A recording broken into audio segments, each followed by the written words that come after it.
evening. Welcome to Community and Technology, where we connect the global community with news, information, and resources that we hope will help improve your life. I'm Stu Reid with my co-host, Dave Burstein. Hey, Dave. Hello. Are I we just, opening with another medical story this yeah, week? there's another breakthrough, some more breakthroughs going on. What's the latest, Dave? ALS, which used to be called Lou Gehrig's disease, after the Right. ball player who got it very dramatically, and they made a movie about him, uh, has been incurable and a rapid death sentence after agony of losing all control and motion for often only a year or two. Well, it's a disease of the nervous system, right, Dave? Yep, Mm-hmm. there's been a couple of things they can do to make the symptoms a little bit less. But now they have apparently found a way to stop it in a particular population with a particular genetic uh, mutation. So is this gene therapy again, Dave? It's gene therapy again, Mm-hmm. or it's related to gene therapy or genomic medicine, because they found that one particular mutation, I think it's called SOD2, can be reversed with medicine. And it was really a dramatic story because it hasn't been told very often. One of the first people to get the medicine 4 years ago is still able to walk upstairs and live a normal life. Wow, now that's pretty unusual from what I understand. It's the life expectancy once diagnosed is more like about a year, is it not? Something like that. Mm-hmm. And they have tried it now in 24 patients, about half of whom are doing very well. It doesn't work for most people. What they have now works for probably only 2% of the people with ALS. But it's the first time there was any breakthrough. And it was a fabulous example. I was just talking to Jenny about how the science of the last 15 years, how we understand how genes and diseases relate to each other, is really amazing. Mm-hmm. Remember we talked about sickle cell anemia? Absolutely. How often have you known people with sickle cell? I have. I mean, going back, probably 20 years plus. I've known people, not a lot of people, but on and off. I've known people that have it. Absolutely. Sickle cell has been understood since more than 30 years ago, but until recently was essentially incurable. Mm-hmm. It's now being cured. So let me talk about that one. Incidentally, you misspoke. You actually almost for sure know way more people with sickle cell. Your answer was people who have the sickle cell anemia and symptoms. You've known a few, but an enormous percentage, especially among blacks in the United States, have the mutation from one but not both of their parents. Mm-hmm. That's really significant to know because you could pass it on to your kids, but doesn't usually cause the dramatic symptoms. Mm-hmm. Okay. Sickle cell has been cured with genetic engineering, the CRISPR-9 that has everyone excited. And curing it is something that had never happened before. Yeah, but previously they've just been treating it and kind of ameliorating the symptoms, but not really getting to the root cause. Yeah, and it's one of the diseases that's so horrible that the most powerful drugs we have, heavy duty narcotics, are not enough to get rid of the pain of many people. People commit suicide because they can't stand it. Wow. Yeah. But now And one of that's the drawbacks of that particular therapy, it's effective, but it's ridiculously expensive, is it not, Dave? Right, at least at this point in time. $3.4 million. Wow. The drug company that made it has a monopoly. That's how American drug patents work. Mm-hmm. They can charge whatever they feel like, and they are. The one that we're talking about today that apparently stops in its tracks, ALS, in some people, they're only charging $170,000 a year for it. I guess that's a big improvement. And we were joking about it before we got on the air that, well, that's not so much compared to 3.5 million. But I don't have answers to the drug price problems. They're mostly only true in the United States. Mhm. Remember Now, we talked. are there foreign pharmaceutical companies that are exploring some of these techniques, or maybe coming up with their own genetic therapies, Dave, that are addressing either sickle cell or ALS? Is that going on outside of the U.S.? There is a lot of work being done in East Asia, Japan, Korea, China. Mm-hmm. But as far as I know, nothing has got to the point of having a usable drug. Mm-hmm. But again, it's wonderful to be able to report these breakthroughs. And part of what we can do is point people to finding a way to get the benefits if it applies to them. Mm-hmm. And I've learned enough about the medical system to know that if you have a doctor that's clued in, they know how to get you into trials, they have access to the trials, they know, in fact, what trials and studies are going on. So you really want to get to a doctor who knows what's going on. That could be a little guy in Peoria who keeps up. But if you don't know somebody that you're sure is good, go to a major hospital. I go to Mount Sinai. And almost everybody there has been vetted by the doctors to be pretty good at what they're doing. Mm-hmm. And academic medical centers tend to have people who know what's going on. Mm-hmm. Now, Dave, just pull back for a minute, if you will, and just tell us a little, just a quick summary about CRISPR and genetic therapies and why we're seeing these breakthroughs. I think, 4 or 5 years ago, the CRISPR thing kind of came onto the scene. What's going on with genetic therapy that's enabling these breakthroughs? CRISPR was discovered about 10 years ago by two women doctors who have won the Nobel Prize since. Jennifer Doudna in California is one of them. And I just heard an interview with her. CRISPR, when the body is reproducing itself, a cell reproducing itself, it has to transform the DNA in that cell and duplicate it. If it's a unicellular that's making its own progeny, it has to duplicate it. If it's sexual, you have to find a way to combine that DNA from the father with the DNA from the mother. So from the earliest days, we're talking single cell organisms 300 million years ago, cells have had a lot of ways of affecting their DNA. One of the ways that came in, which is called CRISPR, and I forget what it stands for, about 10 years ago, they discovered would allow doing something dramatic.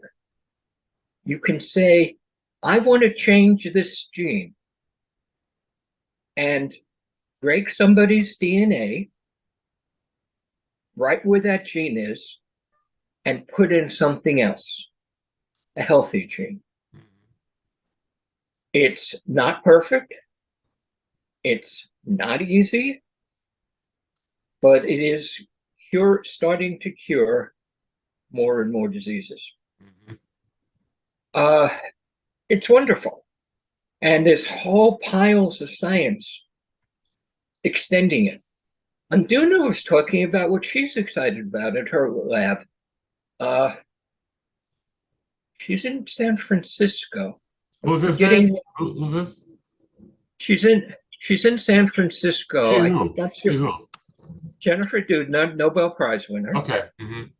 and she did an interview with Eric Topol, a fine physician who's primary source for many of us on what's going on in medicine because he makes a point of explaining it. So he had her on his podcast, did an interview. And what she was saying is that the techniques of essentially gene slicing and altering are also in her lab very promising in creating cancer vaccines. Hmm. Cancer itself may be caused by smoking or your diet or your genetics, but the way it actually affects the body, when you inhale that cigarette smoke, it causes the mutations. It doesn't directly cause cancer, but it gives you uh, mutated cells that either themselves cause cancer or knock out the body system to protect itself against cancer. That's how nearly all cancers actually affect your body. And again, the science on that, which is about the last 15 years, is fascinating. How many kinds of lung cancer do you think there are? I didn't know there was more than one. I have no idea. Hundreds, Hundreds of of which varieties of lung cancer. half a dozen of them are common. Hmm. Same thing for breast cancer, because you have these long genetic sequences, and if anything goes wrong with them, it may result in cancer. Hmm. And constantly, DNA is being mutated. You at this point probably have about 1,000 mutations that are detectable in the about 17 trillion cells in your body. Mm. That seems to be the average on people. Mm. So you've got this long genetic sequence that codes a long protein, and it can be knocked out in many different places. And each of them, in effect, is a different disease. That's what we were just talking about in Lou Gehrig's disease. Yeah. This particular mutation, they found a way to correct it. Hmm. But that mutation in ALS is only 2 to 6% of the overall body of ALS diseases. I guess that's what you're saying. And I'm sure there are 100 people working to find something similar in the other forms that we know. Mm-hmm. It's very hard in medicine to get something to people. It really does take about 10 years of testing, first in the test tube, then in animals, then in a handful of people before something's allowed to become a drug. Mm-hmm. Uh, It does sound like, Dave, there's a big breakthrough just in terms of this particular approach to genetic engineering. That sounds like a huge breakthrough overall. Granted, there's got to be a lot of work to address all the different permutations and mutations, but it sounds like this is an effective therapy once they figure it out to actually stop a lot of these diseases.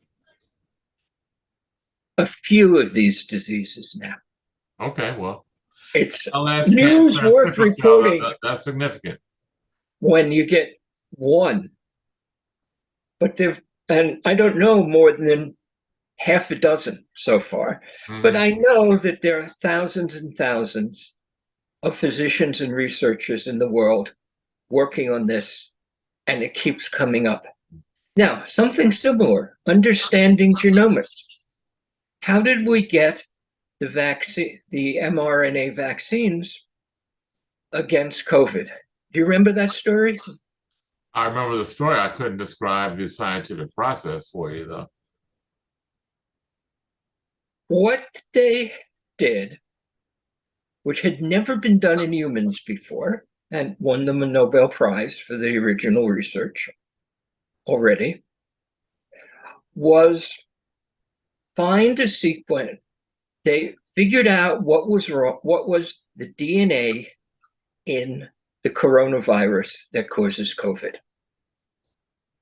They found they took a section of that coronavirus, duplicated it in the lab, made an mRNA vaccine that I've had in my arm 4 times, and that caused the body to make antibodies against the strain of COVID that's out there. So again, they're looking at DNA, they're looking at RNA, they're looking at how they work and how you can change that. And in fact, literally millions of people are alive today who wouldn't have been if they didn't come up with that vaccine fast. Mm-hmm. Well, it sounds like this whole DNA research is the key to a lot that's going on, at least in terms of our current breakthroughs in healthcare. That's pretty fascinating. There are plenty of other breakthroughs happening. There's a lot of research happening, which is why I keep coming back to make sure you're in a position to get the help if you need it. Okay, well, let's look at some other stories, Dave. I mean, that stuff's fascinating. I know we could talk the whole show about DNA and genetic engineering because there's so much going on. But what else is happening in the world? I ran across an interesting story on AI. Interesting in terms of its misuse, and we've talked about this before about potential misuse, but this particular story was about a principal, a high school principal in Baltimore, who was actually arrested after. Well, I'm sorry. Let me back up. It was the he wasn't arrested. He was smeared. The high school principal was smeared. There was a 42-second voice recording, purportedly of this principal, where he made racist rants talking about ungrateful Black students and all kinds of negative stuff about Blacks in particular. And this 42-second audio clip was put out on some social media, and it went crazy. And folks were reacting and calling for his resignation. NAACP looked at starting an investigation, and then come to find out it was a deep fake by a disgruntled former athletic director of the school where this principal worked. They had to put it together, a 31-year-old athletic director, apparently without a whole lot of background, Dave, in AI, but enough to be able to put this deep fake together just based on a snippet of audio recording from this principal. Pretty astounding. I guess the part that really, I won't say scares me, is that had they not investigated and found that fact that this was a deep fake, this guy would have been out of a job, and who knows what would have happened to the principal. And it was all a setup. Kind of scary in terms of where this technology is going. And, I'm wondering, Dave, question for you is, how did they discover that was a deep fake? Can you talk a little bit about that? And that actually, I don't know. Mm-hmm. If it's, even if it's fairly well done by a pro, you can find several signs that something is possibly a deep fake. Mm-hmm.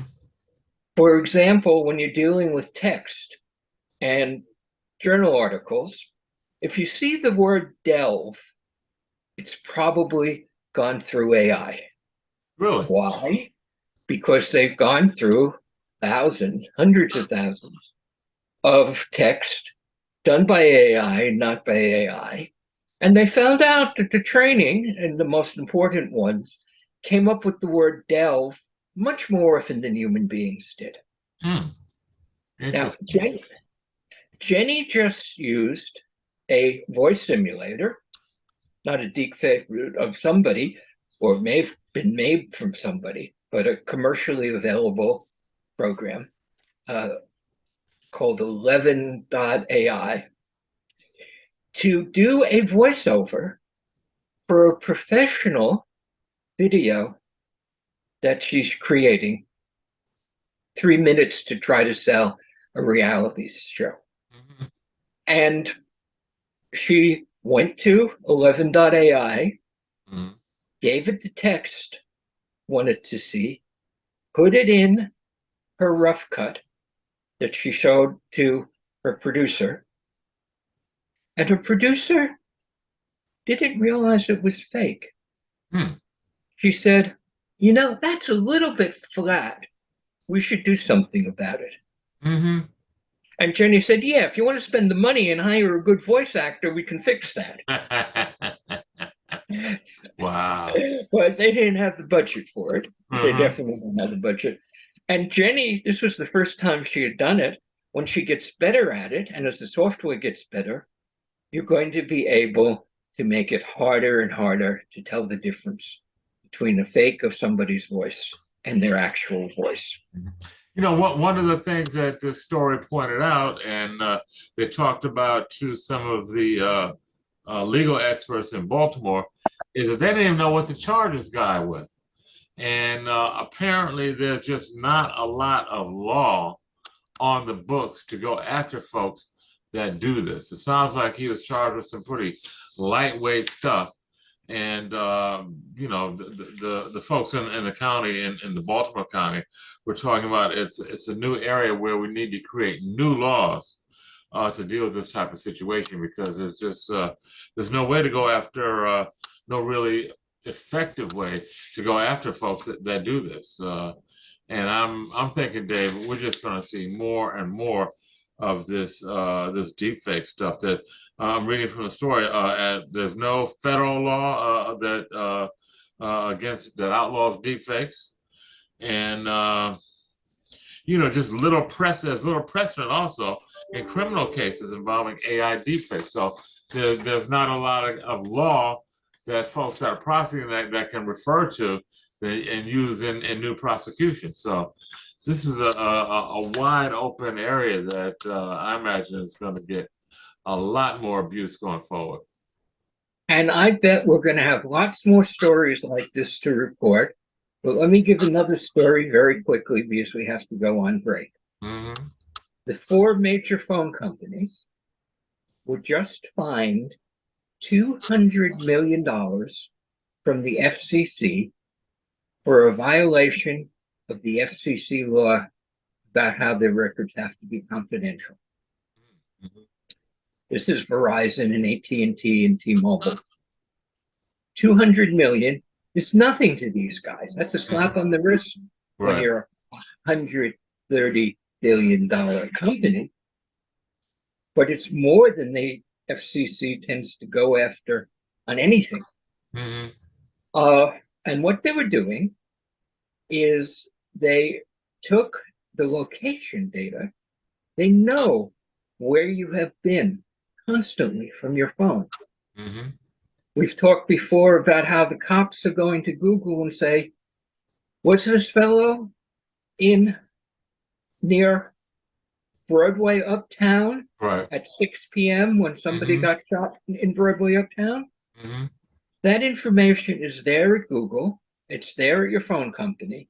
And the phone companies were selling it to a wholesaler who made it available to all kinds of people without the consent. In that case, there was a law. Mm-hmm. The FCC has regulations that you cannot give out personal information under certain circumstances without getting consent. And they didn't get consent. It was a clear violation, although they tied up the case for 4 years on technicalities. Wow. Like Donald Trump is tying up cases from 4 years ago. Yeah. Wow, that's incredible. Okay, we're going to take a brief break. This is Community and Technology on WHCR 90.3 FM, the voice of Harlem, with Dave Burstein and Stu Reid. Stay tuned. We'll be right back after a brief musical break.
Okay, we're back. Community and Technology with Dave Burstein and Stu Reid, broadcasting from the campus of City College. Dave, you were just up here, were you not? WHCR 90.3 FM in New York, the voice of Harlem from City College, where I just was Friday and heard the first straight concert in Aaron Davis Hall. It was called Crossroads from Cuba to New York. Elo Verafranca was born in Cuba, came to America as an adult, professionally trained in Cuba as a musician, and professionally plays jazz ever since here in New York. Has albums out, did a fine concert, brought in a first-rate singer, and an 8-piece orchestra. I wanted to do that to remind people that there's lots of great things happening at City College and through the City University. Columbia and NYU have big promotion departments. City doesn't. So one way to keep up on where all the jazz is happening, get on the mailing list of the Jazz Museum and Jazzmobile. And that's how I found out about this concert, which had no publicity and didn't sell out a 400-seat hall. That's listen to WHCR 90.3 FM, our community calendar, where we talk about just that stuff.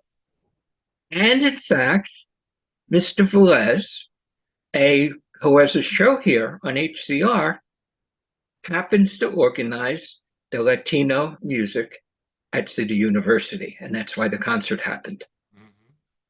Okay. Haven't met him, didn't know he was on the same station I was, Mm-hmm. and I didn't know about the concert that he was promoting, which was a wonderful evening at a reasonable price.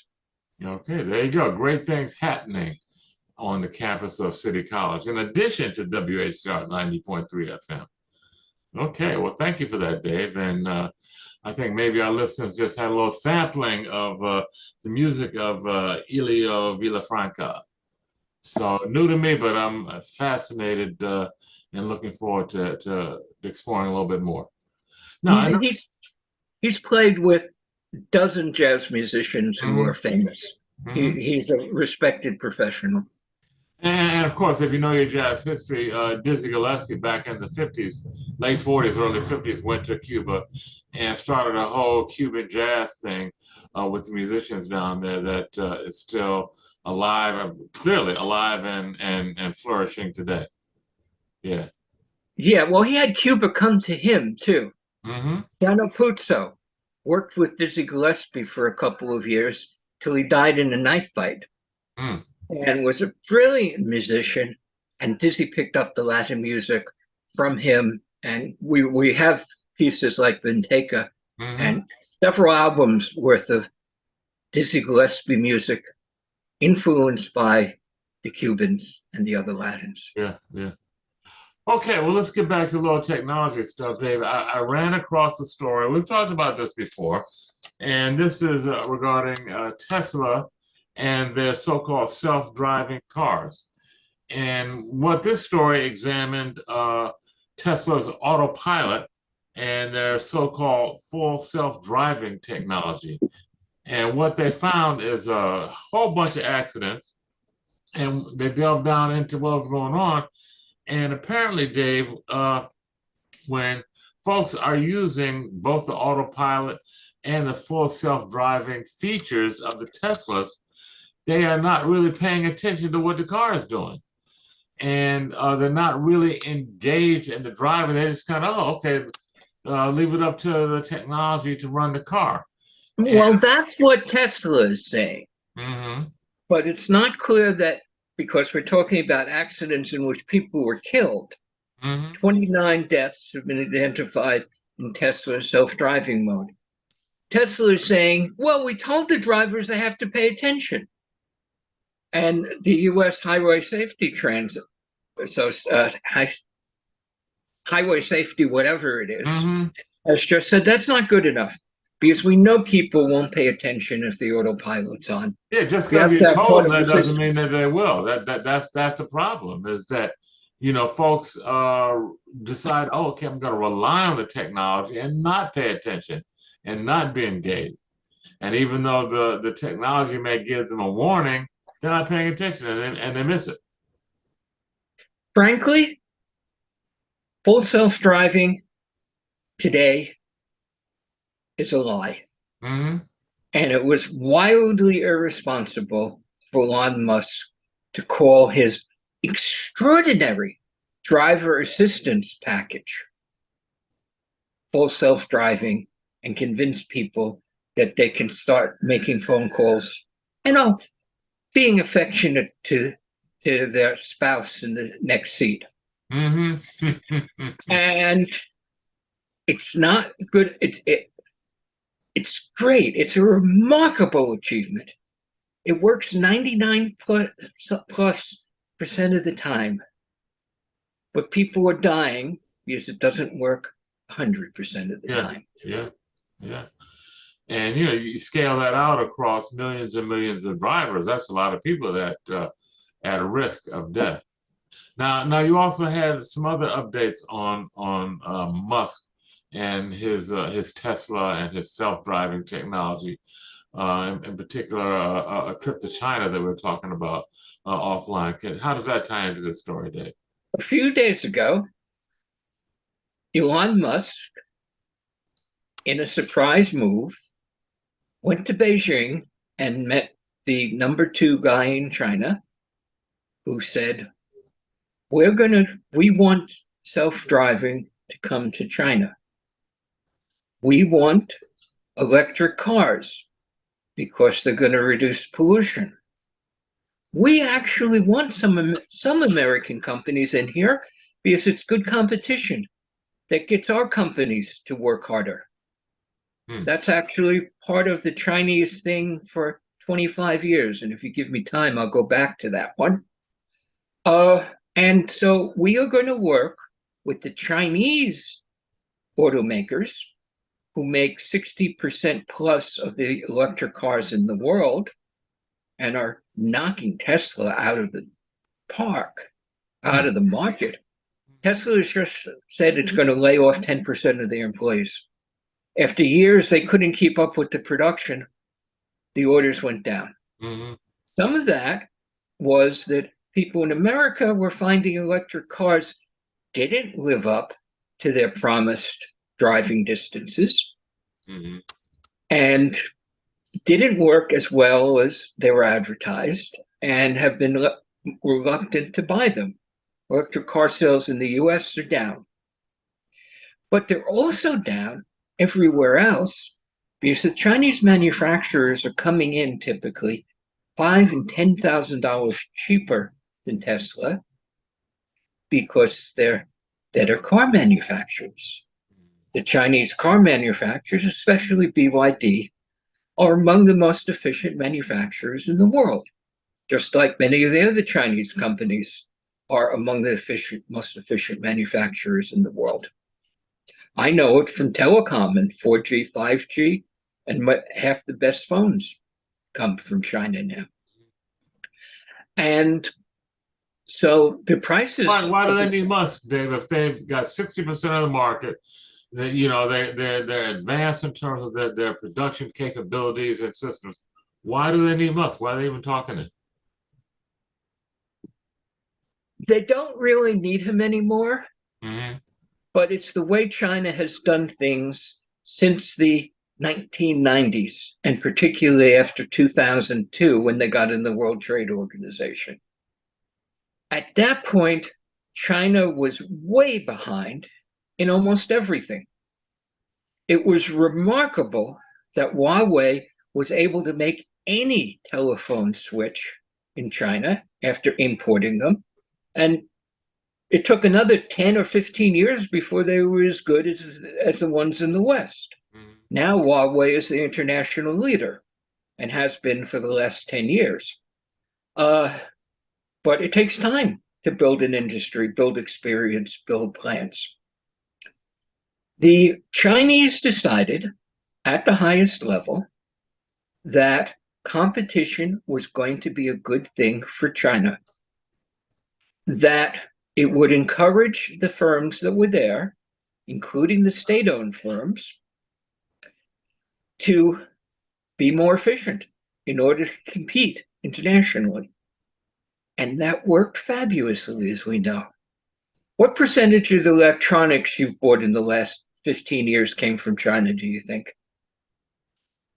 Ooh, I mean, a lot of it is hidden, Dave. You don't really know, but I wouldn't be surprised if it were 40, 50%. My air conditioner, supplied by New York City under a program, came from Medea in China. A lot of brands famous American brands like RCA and Thompson and Motorola, the companies or the names have been bought by Chinese firms that are the best producers in the world. Yeah, I know the most recent computer I got was Lenovo. Used to be a IBM computer, but if I'm not mistaken, they've been bought by some Asian company. Not just some Asian company. 15 years ago, Lenovo itself bought the IBM personal computer business. Okay. Because Lenovo was a hard driving, very efficient company. And IBM couldn't compete. So they sold the name and everything else. This is what's going on, which made it absurd that our Secretary of State last week, Antony Blinken, was in China saying the Chinese have to be more fair to American companies. And there got to be 80 senators and congressmen who said, we have to do something about the Chinese. They're not competing fairly. What are they talking about fair, Dave? This is capitalism. What's the U.S. of all people talking about fair? I don't get that. Well, they say, oh, the reason they're ahead is the state is subsidizing them. Mm-hmm. Well, I think we just give $50 billion U.S. chip makers, including Samsung, who's going to build in Texas. We have loads of subsidies all the way through, and so do the Chinese. The Chinese are pulling ahead, not because of the government subsidies, which are just a small factor in all of this, but because they have better manufacturers, partly because they have the volume. Mm-hmm. If you're making a computer that you're going to sell to 300 million Americans, that's a big market. The Europeans built the EU to be able to compete. But China's market is 1.4 billion. Wow. And 4 times the size. Wow. And it's very hard for any American company to get the volume to effectively compete with the Chinese. We saw it in textiles. We're seeing it in many other things. It's not because the Chinese work cheaper. It was in 2002. You saved a lot of money by using Chinese labor. But China's real income in the cities has gone up at least 4 times since then, and probably more. That's an old number. So Chinese labor is not that much cheaper. Chinese industry sometimes is not as good as the Americans. Americans lead in some products, mm-hmm. including rocket ships that Elon Musk is making at SpaceX. So come on, bring it back to Musk and his cars, and what is he doing with the Chinese? I mean, okay. Offline, you're telling me some fascinating backstories on that. What's going on?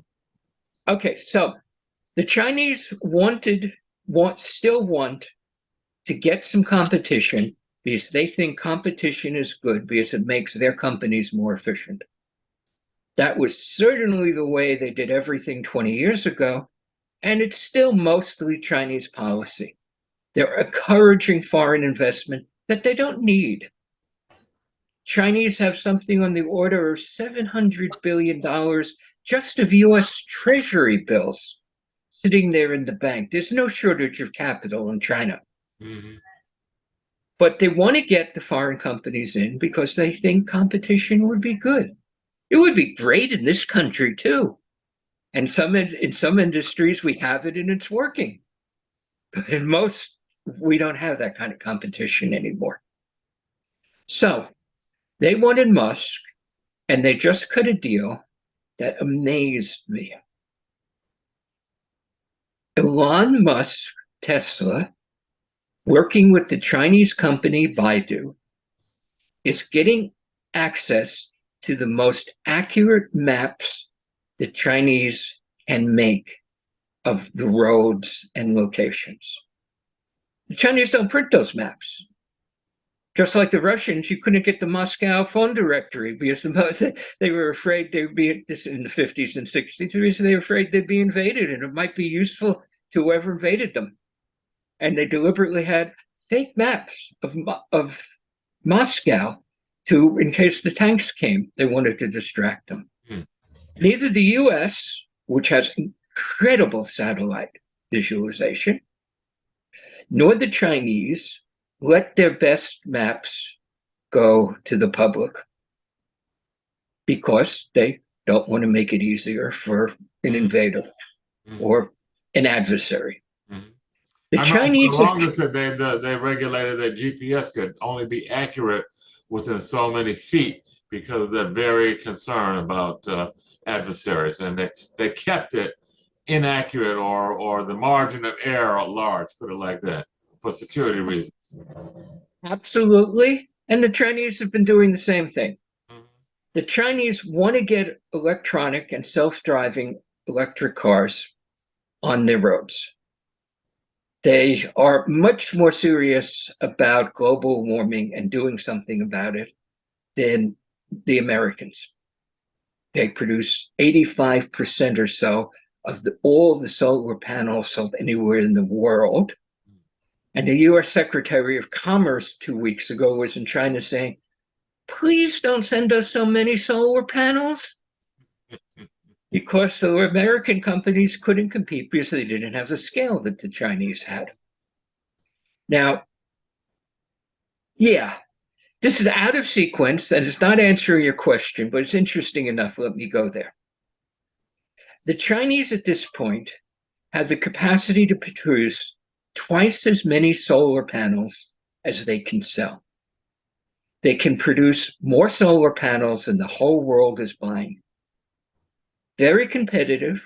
Companies are losing money right and left. They're selling them at incredible prices in Europe, and they're selling them so cheaply in the United States that the US companies demanded our government go there and say, stop sending us any more solar panels. Mhm. That's the kind of trade rule that is a terrible mistake right now because climate change is serious, and we can find some other way of dealing with Chinese trade competition, but get those solar panels into this country and everywhere else. And she went the day before Blinken met with the top people in China, our Secretary of State. The United States put a bill through that's designed to ban TikTok and knock 170 million people, that's how many Americans use TikTok, off TikTok, and most of them will wind up going to Facebook. Oh, does that make Facebook very, very happy? I'm sure. And that's the kind of thing.